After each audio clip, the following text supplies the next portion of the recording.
The maid uniform landed across her lap. Black single mom Aaliyah Grant looked down at the black dress, white apron, and lace cap, then raised her eyes to billionaire Marcus Vale's fiancée, Bianca Laurent. Bianca smiled. You were looking for work, weren't you? Aaliyah's hand tightened around the gala invitation. I was invited here. Bianca laughed. To the Vale Foundation board gala? Yes. In that dress. Aaliyah glanced at her simple navy gown. It had cost less than Bianca's earrings, but it was paid for. Bianca pushed the uniform closer. Put this on. The catering team is short one server, and I'm sure Marcus won't mind helping a struggling mother earn extra. Before we see what happens when a woman is judged by what people assume she needs, subscribe and tell us where you're watching from, because tonight, one uniform is about to expose who belongs in this room. Aaliyah stood. I'm not here to serve dinner. Bianca folded her arms. Then why are you here? To attend the board meeting. Several guests turned. Bianca sighed. I know Marcus has a soft spot for charity cases, but this is not a job fair. Aaliyah felt humiliation rise behind her face. At 34, after her husband died, she raised her 9-year-old daughter, Zoe, alone. She worked days managing community housing projects and nights reviewing financial reports. 3 months ago, Vale Urban Development invited her to examine a neighborhood redevelopment program. Aaliyah found something no one else had. The company was spending millions building luxury units while families displaced by construction received almost none of the relocation assistance promised publicly. She wrote a 42-page audit. Yesterday, Marcus asked her to attend tonight. But he had not told Bianca why. A waiter approached. Ms. Grant, may I take your coat? Bianca answered for her. She's joining staff. Aaliyah looked at him. No. Thank you. Bianca pressed the uniform into Aaliyah's hands. You should be grateful. Most people in your situation would appreciate an opportunity. My situation? A single mother. No husband. A child in public school. Renting in East Briar.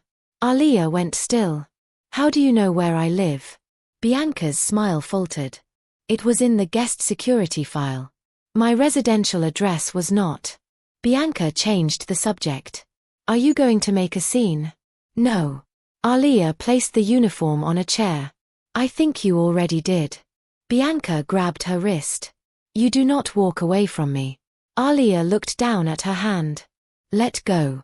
Or what? A man's voice answered behind them. Or I ask why my fiancé is grabbing the woman I hired to audit my company. Bianca released Aaliyah. Marcus Vale stood beneath the ballroom arch in a charcoal tuxedo.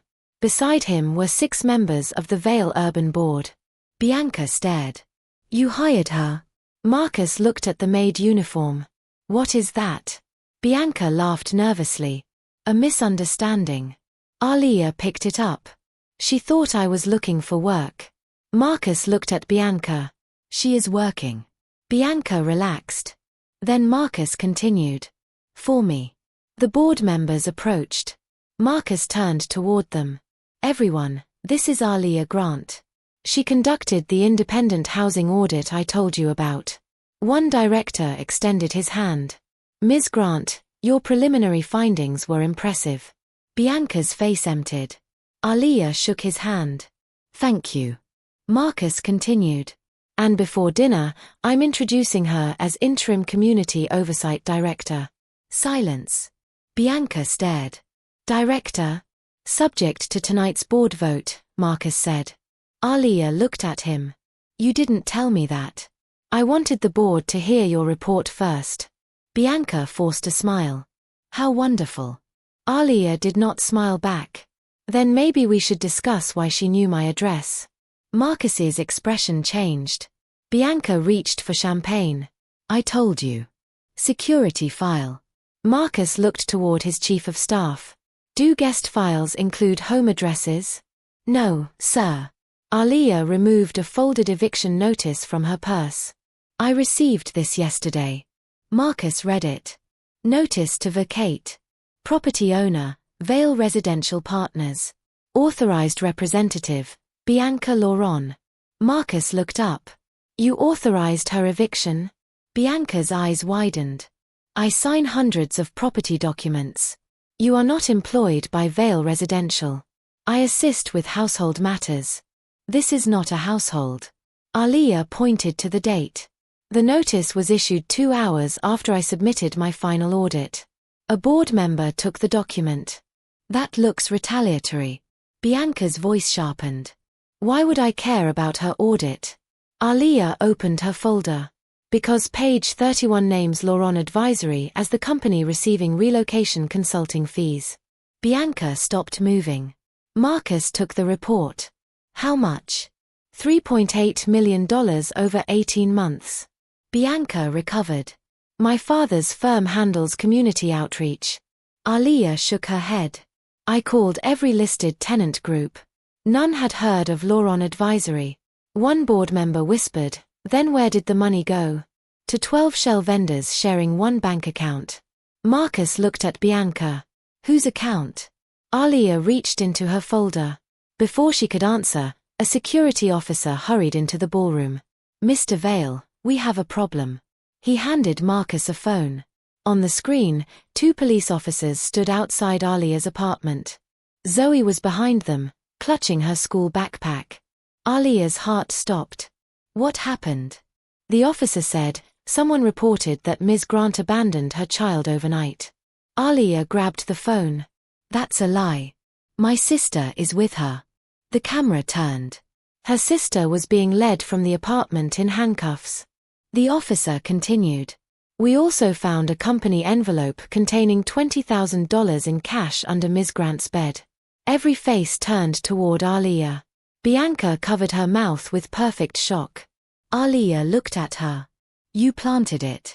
Bianca whispered, Marcus, I told you she was desperate. Aaliyah stared at the screen, then at the maid uniform lying on the chair. She suddenly understood. Bianca had not mistaken her for staff. She had known who Aaliyah was from the moment she entered. The uniform had been the first part of the trap. Aaliyah's first instinct was to run to her daughter. Marcus caught her arm gently. If you leave now, Bianca controls the story. My child is with police. And I'm getting her out. He turned to his chief of staff. Call family council, the building manager, and the precinct captain. The child stays with her aunt unless a judge says otherwise. Bianca laughed. You cannot bully police because your consultant got caught. Aaliyah looked at her. You knew exactly when they would arrive. I knew nothing. Marcus held up the phone. The cash was found before officers finished searching. Someone told them exactly where to look. Aaliyah opened her audit folder. The $20,000 makes my report look like blackmail. The neglect complaint makes me look unstable. Bianca's smile disappeared. The chief of staff returned. Ms. Grant's sister has been released. Police confirmed the anonymous caller gave the exact bedroom, bed frame, and envelope color. Marcus looked at Bianca. Who knew her apartment layout? Aaliyah remembered the eviction notice. Vale Residential sent a property inspector last week. Marcus checked the system. The inspector worked for Laurent Advisory, Bianca's father's firm. Bianca pointed at Aaliyah. You are trusting a woman who came here expecting a board seat. I came expecting to present 42 pages, Aaliyah replied. Marcus lifted the maid uniform. And you handed her this before she spoke. Bianca snapped, because she looked like staff. Silence. Aaliyah did not blink. What exactly does staff look like? Bianca realized too late what she had said. Marcus motioned toward security. You are done speaking for now. Bianca stepped back. Before I leave, ask Aaliyah why her daughter's school tuition was paid this morning. Aaliyah frowned. Zoe goes to public school. Not anymore. The chief of staff checked his tablet. $18,000 had been paid to St. Catherine Academy under Zoe Grant's name. Pair. Vale Community Relocation Fund. Marcus's face changed. That fund is restricted. I never applied to that school, Aaliyah said. Bianca smiled. Yet your daughter received money from the same program you accused my family of stealing. Aaliyah understood. Bianca had not improvised tonight. She had designed Humiliation to support the accusation. And she had started early. Marcus asked, who authorized it? The screen showed A. Grant. Aaliyah's digital signature. That is forged. Bianca laughed. Everything is forged when it points back to you. Aaliyah checked her security log. One authentication had been approved at 2:14 a.m. Location: Vale House staff office. I was never here at 2 in the morning. Marcus checked the entry log. A temporary staff badge opened the office at 2:11. Assigned name: Aaliyah Grant. A photograph appeared. A black woman in her late 40s stared back. Aaliyah stopped breathing. That's my Aunt Denise. Marcus looked at her. The aunt who disappeared. When I was 12. The profile claimed Denise had worked for Laurent Advisory for 16 years under the name Aaliyah Grant. Aaliyah stepped toward Bianca. Why is my missing aunt working for your family? Bianca turned toward the ballroom doors. Security blocked her. Marcus ordered, find every recent use of that badge. The results appeared. Staff office. Executive archive. Guest entrance. And 37 minutes earlier. Board records room. Marcus and Aaliyah ran upstairs. The records room door stood open. Drawers had been emptied across the floor. A computer showed Laurent Advisory settlement files, 83% deleted. Marcus pulled the network cable. The deletion froze. Aaliyah searched the surviving folders. One remained. Grant family, relocation liability. Inside were photographs of East Briar taken 15 years earlier. Aaliyah's mother appeared in several. So did Denise. And Marcus's late father, Charles Vale. Why was your father meeting my family? Aaliyah asked. Marcus opened an old redevelopment agreement. East Briar residents had been promised replacement housing, relocation payments, and 20% ownership in the new development. Signatures belonged to Aaliyah's mother, Denise, and Charles Vale. Aaliyah stared at the page. They received nothing. A later amendment showed resident ownership, 0%. Consulting allocation, 20%. Recipient: Laurent Advisory. Marcus went pale. Bianca's family took the community shares. Aaliyah scrolled. Her mother had filed an objection. Status: withdrawn after guardianship review. My mother was never under guardianship. Another document appeared. Medical competency petition. Filed by Denise Grant. Aaliyah stepped backward. My aunt tried to declare my mother incompetent. A voice came from the doorway. No. They used my name. Everyone turned. The woman from the contractor photograph stood there. Denise Grant. Alive. Aaliyah could barely speak. Aunt Denise. Denise's eyes filled. I have been trying to reach you for years. Bianca appeared behind security. She is lying. Denise pointed at her. Your father kept me under a false identity because I witnessed the East Briar signatures being changed. Aaliyah stared. Why didn't you come home? Victor Laurent told me if I returned, your mother would lose her apartment and you would be placed in foster care. Marcus asked, who forged the amendment? Charles Vale signed the first agreement honestly. Marcus waited. Denise continued. Then Laurent Advisory threatened to expose something that would remove him from the company. What? Denise opened a surviving scan. A second investor appeared. Grant Community Trust. Beneficiary: Aaliyah Grant. Aaliyah stared. I was a child. Your grandfather left land to the neighborhood trust. Your mother refused to surrender your share. Marcus checked the current property map. The land beneath Vale Urban's new luxury tower still carried the trust restriction. If Aaliyah is a beneficiary, tomorrow's redevelopment closing cannot happen without her approval. Denise nodded. That is why Bianca needed her disgraced before tonight's board vote. Bianca suddenly lunged for the computer. Aaliyah blocked her. Bianca slapped Aaliyah across the face. Security grabbed her immediately. Marcus's expression turned cold. You just assaulted the woman whose approval controls tomorrow's billion-dollar closing. Bianca struggled. If that land freezes, thousands lose jobs. Aaliyah touched her cheek. No. Your family loses control. Denise handed her a flash drive. Your mother recorded the original signing meeting. Aaliyah inserted it. Video filled the screen. Her mother sat beside Charles Vale and several East Briar residents. Charles said, "No project moves forward unless these families receive permanent ownership." Then another man entered. Bianca whispered, "Dad." Victor Laurent leaned over the table. He was supposed to have died 8 years earlier. Ownership makes poor people difficult to remove, Victor said. Charles stood. Then they stay difficult. The footage ended. Marcus stared at Bianca. Your father is alive. Bianca said nothing. Denise's phone vibrated. A message appeared from an unknown number. Bring Aaliyah to the old East Briar Community Center before midnight. Below it was a live photograph. Zoe sat inside a dark room beside a woman Aaliyah recognized instantly. Her mother. The woman Aaliyah had buried 11 years ago. Aaliyah stopped breathing. Denise whispered, Victor never killed them.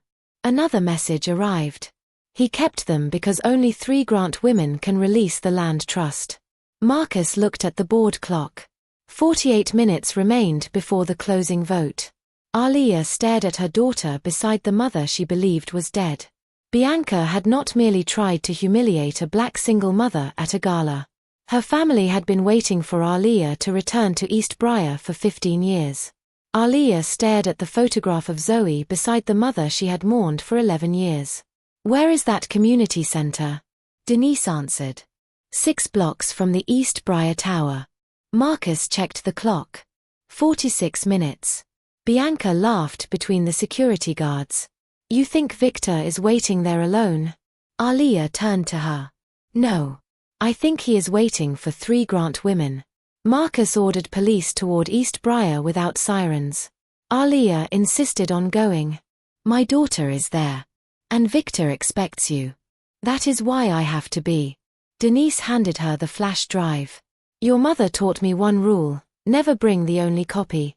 Aaliyah duplicated the files onto Marcus's phone, the board server, and a cloud account. Bianca watched. You think paperwork saves people? It already scared your father enough to fake 2 deaths. They reached East Briar in 12 minutes.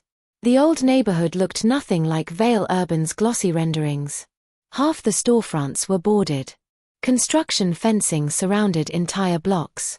The community center remained between unfinished towers, its faded mural showing children planting a tree. Aaliyah remembered that mural. Her mother had painted one of the hands. The front door was unlocked. Inside, rows of folding chairs faced an old stage. Zoe sat in the first row. Mom. She ran toward Aaliyah. Aaliyah dropped to her knees and held her. Did anyone hurt you? Zoe shook her head. A man said Grandma wanted to see me. The stage curtain opened. Renee Grant stepped forward. Aaliyah forgot how to breathe. Her mother's hair was silver. She walked with a cane, but her face was the same one Aaliyah had searched for in strangers for years. You buried me, Renee whispered. No. I buried an empty coffin they told me was you. Aaliyah did not run into her arms. 11 years could not vanish because someone was alive. Why didn't you come back? Victor controlled my medical records and money. Every time I tried to leave, he threatened Denise or you. And Zoe. I didn't know about her until tonight. Aaliyah looked at Denise. You knew Mom was alive? Not until 3 months ago. 3 months. I was trying to get proof before bringing Victor to you. Aaliyah's eyes filled. Everyone protects me by deciding what I'm allowed to know. The stage lights came on. Victor Laurent stepped from the side corridor holding a tablet. 4 guards appeared around the room. Family therapy later, he said. Aaliyah pulled Zoe behind her. Victor smiled. The trust requires Renee, Denise, and Aaliyah. 3 living Grant beneficiaries. Denise frowned. The documents say majority approval. They did. Until Charles Vale amended them 15 years ago. Marcus stepped forward. My father. Victor displayed a scanned amendment. Land Trust May beneficiaries. Denise frowned. The documents say majority approval. They did. Until Charles Vale amended them 15 years ago. Marcus stepped forward. My father. Victor displayed be released only by unanimous consent of all living grant beneficiaries. Aaliyah read Charles Vale's signature. He protected the trust. He trapped the project, Victor said. Marcus looked at him. You could never close tomorrow without all 3 women. Exactly. Victor pointed toward 3 tablets on stage. Sign. Renee tightened her grip on her cane. No. Victor nodded toward one guard. The man opened a side door. Several East Briar residents stood inside, hands bound. Aaliyah recognized an elderly woman from her audit interviews. Victor said, the demolition permits activate at midnight. Refuse, and those buildings come down before inspectors arrive. Marcus checked his phone. Police are outside. Victor smiled. They are following a false location Bianca gave security. Aaliyah looked at Marcus. Victor continued. Your board meets in 29 minutes.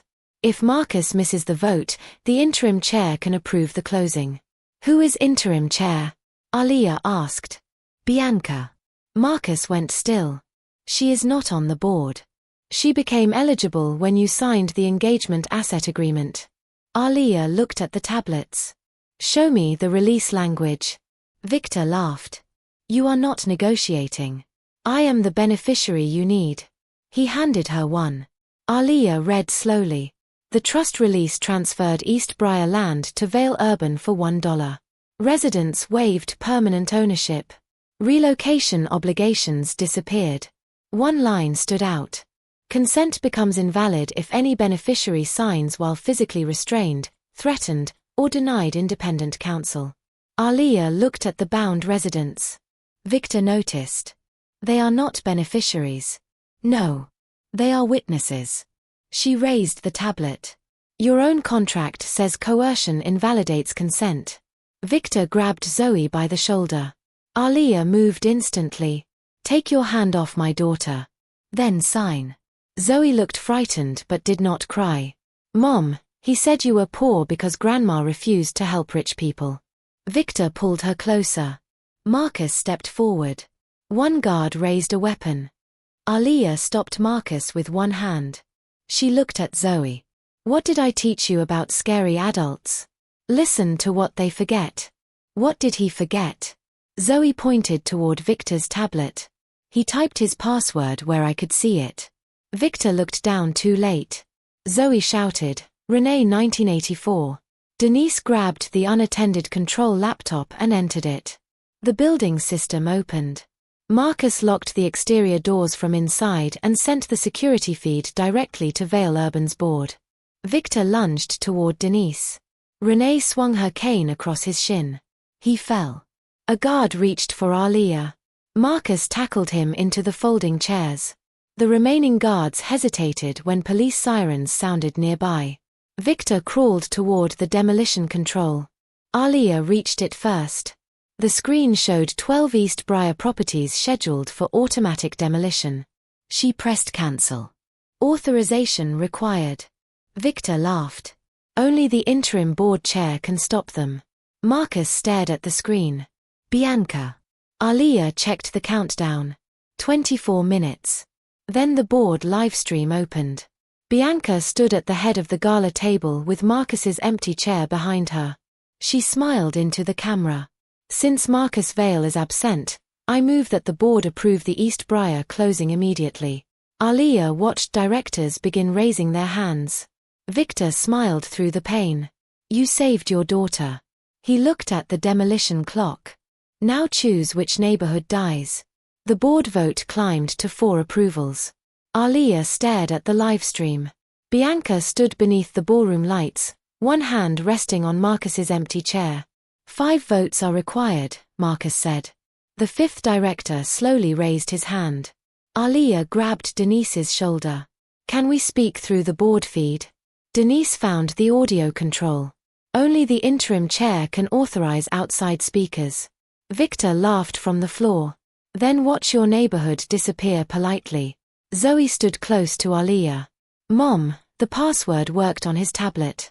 Aaliyah looked at the demolition panel. Victor had used the same account to access the community center and redevelopment controls. "Try the board system." Denise entered Renee 1984. "Access granted. Laurent executive override." Marcus stared. Victor tied the board network to his private account. He expected Bianca to control both, Aaliyah said. She opened the livestream microphone. Bianca froze when Aaliyah's voice filled the gala. "Before anyone records a fifth vote, you should see what your interim chair knew." Denise uploaded the community center security feed. The board watched Victor threaten 3 grant beneficiaries, hold residents captive, and order Aaliyah to surrender East Briar's land. Bianca's face emptied. One director lowered his hand. Another asked, "Ms. Laurent, did you know your father was alive?" Bianca looked toward the ballroom doors. Security had already closed them. Marcus spoke into the feed. "Bianca, cancel the demolition orders. You expect me to help you destroy my family?" Aaliyah answered. "No. Decide whether people in those buildings are worth more than the lie you inherited." The demolition timer showed 18 minutes. Bianca looked at the board, then at the maid uniform still lying on the chair. "My father told me East Briar families had already been paid." Aaliyah held up the original agreement. They were promised ownership, not removal. Bianca looked at Victor on the security feed. He shouted toward the camera, "Do not touch the controls." Bianca entered her interim chair credentials. Demolition Authority open. A warning appeared. Cancellation requires community beneficiary confirmation. Aaliyah pressed her fingerprint to Victor's tablet. Renee followed. Denise pressed hers last. All demolition orders cancelled. Across East Briar, red timers stopped. One director withdrew his approval. A second followed. The closing finally failed. Victor screamed, "You just destroyed billions." Renee looked at him. "No. We stopped you from stealing one neighborhood." Police entered the community center and arrested Victor and the remaining guards. Bianca was detained at the gala. She later admitted authorizing Aaliyah's eviction, using Laurent contractors to plant the $20,000, and approving the false school payment designed to make Aaliyah appear bribed. She also admitted humiliating her with the maid uniform because she believed embarrassment would make Aaliyah leave before presenting the audit. Victor Laurent was charged with kidnapping, fraud, unlawful confinement, property theft, evidence tampering, and conspiracy. Investigators reopened Renee and Denise's disappearances and traced millions in relocation money through Laurent shell companies. Vale Urban's board placed every East Briar project under independent review. Marcus stepped aside as chief executive during the investigation. He released the contracts his company had ignored. The original community agreement was restored. East Briar families received the 20% ownership promised 15 years earlier, plus compensation for illegal displacement and withheld relocation payments. The luxury tower remained, but its ownership changed. Residents became shareholders. Ground floor space was reserved for locally owned businesses. No family could be removed without independent legal review. Aaliyah accepted the community oversight director position only after the board rewrote it. She would not report to Marcus. She would report to a resident-elected committee. Renee returned to Aaliyah's life slowly. Aaliyah had questions love did not erase. Why did you stay silent? Why didn't you find me sooner? Why did everyone decide I was safer without the truth? Some answers hurt or remained incomplete. But for the first time, the Grant women answered one another without Victor controlling the room. Denise returned to East Briar and helped recover old property records. Zoe adjusted fastest. One afternoon, she asked Renee, "Are you really my grandma?" Renee smiled. "If your mother lets me earn that title." Aaliyah heard the answer from the kitchen. It was the right one. 3 months later, the Vale Foundation held another gala. Not at a mansion. At the restored East Briar Community Center. Aaliyah arrived in a deep blue suit with Zoe beside her. Marcus met them near the entrance. "No uniform tonight," he said. Aaliyah raised an eyebrow. I kept it. She pointed toward a glass display inside. Bianca's maid uniform hung beside the original East Briar agreement. A small plaque read, "Assumption costs more than cloth." Aaliyah looked around at residents, teachers, business owners, and former tenants who once believed they would never enter rooms where decisions about their homes were made. "You introduced me to the board that night," she said. Marcus nodded. But Bianca introduced the board to itself. The humiliation had revealed which people saw a black single mother and imagined service before leadership. Bianca had handed Aaliyah a maid uniform because she thought appearance determined status. Instead, Aaliyah walked into the boardroom with an audit, stopped 12 demolitions, restored a stolen land trust, and returned ownership to families whose signatures had been erased. The uniform became evidence. The gala became a hearing. And the woman Bianca tried to send toward the servants' entrance became the person who changed who held the keys.